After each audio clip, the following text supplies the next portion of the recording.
Hello and welcome back to my channel. In this video I would like to tell you my personal thoughts on Ambleside Online and its pros and cons for our family.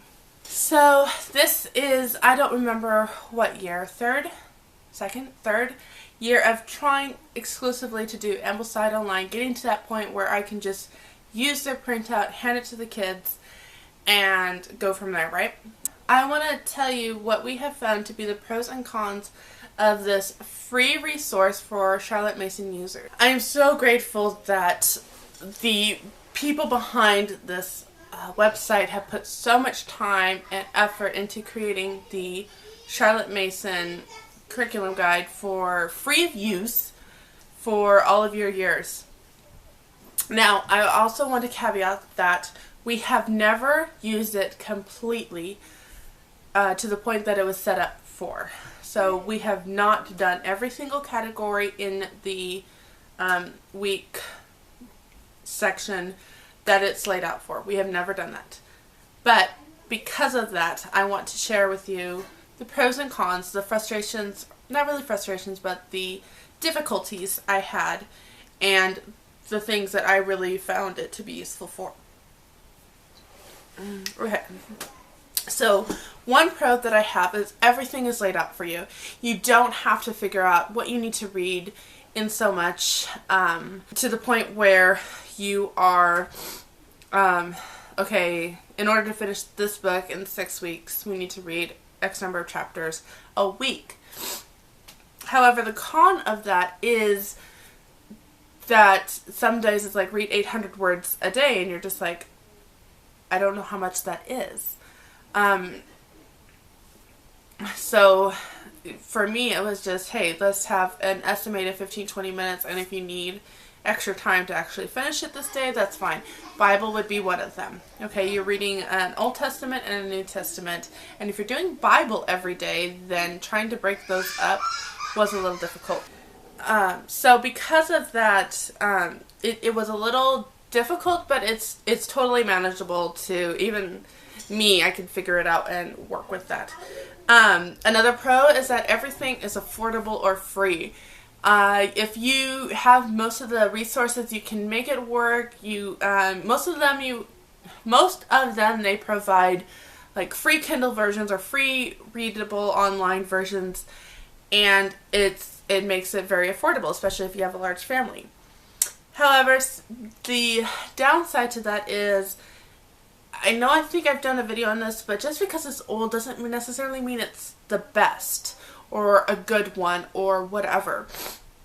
While I do want my children to appreciate the older literature, most of them are written really well. Not all of them are, and I have found that some of the books that they suggest don't inspire us. You know, they're not living for us. They're kind of just out there to the extent that it's like, this,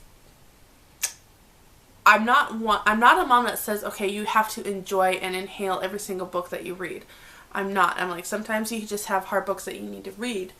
But if I know that there is another book that works along the same lines, then I will easily hand that to my student and say, go read this one instead. Madame How and Lady Y, I read snippets online, and I even read the Ambleside Online snippet that said, this was before the idea of old Earth, new Earth. There is evolutionary views in this, but the writing is superior, that we think you should read it. And this is for year 5, I think. And I was just like, why? Or actually, I think it's even before year 5. And I was just like, why? Why do we need to embrace superior writing so much that the children are just, it's kind of constant though. It's not just one book, it's constant. And with many of the books, and it's like, you know, there are good things out there that we can read. Let's just work with those. And so I sometimes will rewrite some of the programs because of that.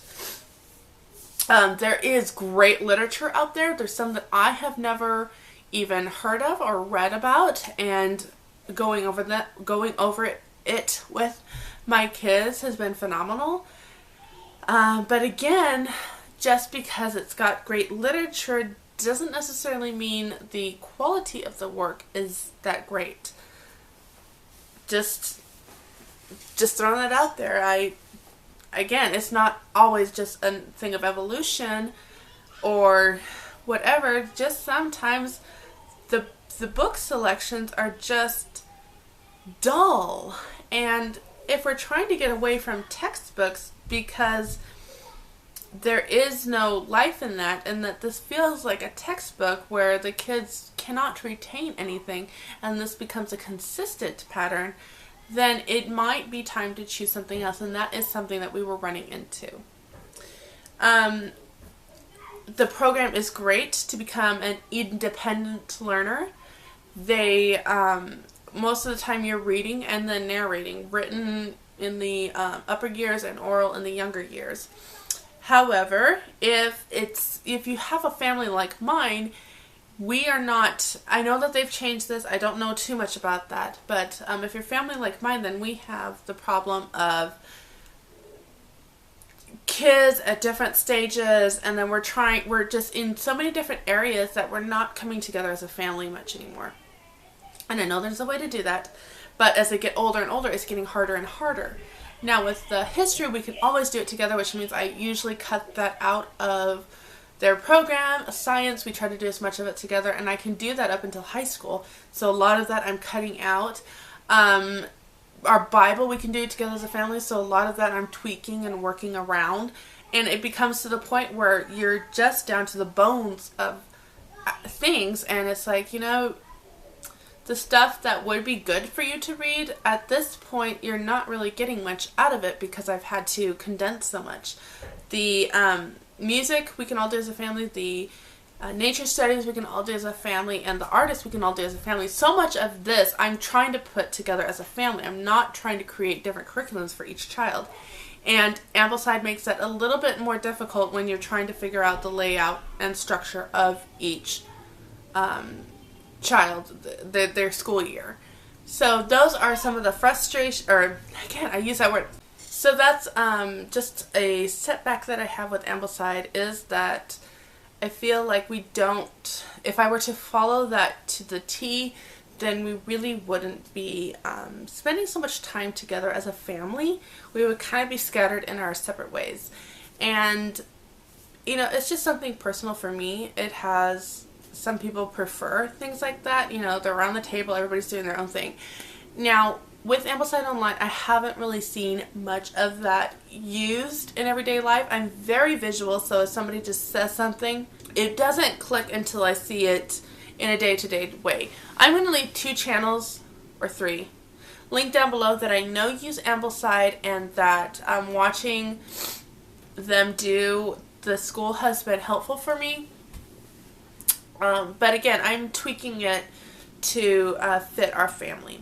That being said, I'm trying to do Ambleside Online Year 1 with my 6-year-old. I'm trying to do it exclusively. As of right now, I don't think that there is any books that I have a disagreement with. And in the younger years, it does seem like they focus a lot on the biblical and moral habits. And then later on in years, they progress more into the, I don't really want to say modern way of thinking, but to that extent. So, I hope that was helpful for some of you out there. I will be trying to share how I'm going to do Ambleside with my Year 5 student and Year 4. There will be some tweaks in it. I think that sometimes, I have a friend who has only boys, said that she felt like their reads were geared only towards girls, and I think what she meant was the literature reads, because we're finding the opposite. I have girls that seem to only have boy heroes for role models, and I'm trying to put more women in. Alright, here you go. Here's my pros and cons of Ambleside Online. I really do appreciate it. I can't stress that enough. I'm not just throwing everything out, but I am having to work to tweak it a little bit to fit our family standards and other things. So anyway, that's this video for you. Thank you so much for watching. Stay tuned because My 6-year-old just turned 6. He's been dying to do school, and I have put together his curriculum for him, and I want to share that with you. So until next time, have a blessed day. Bye-bye.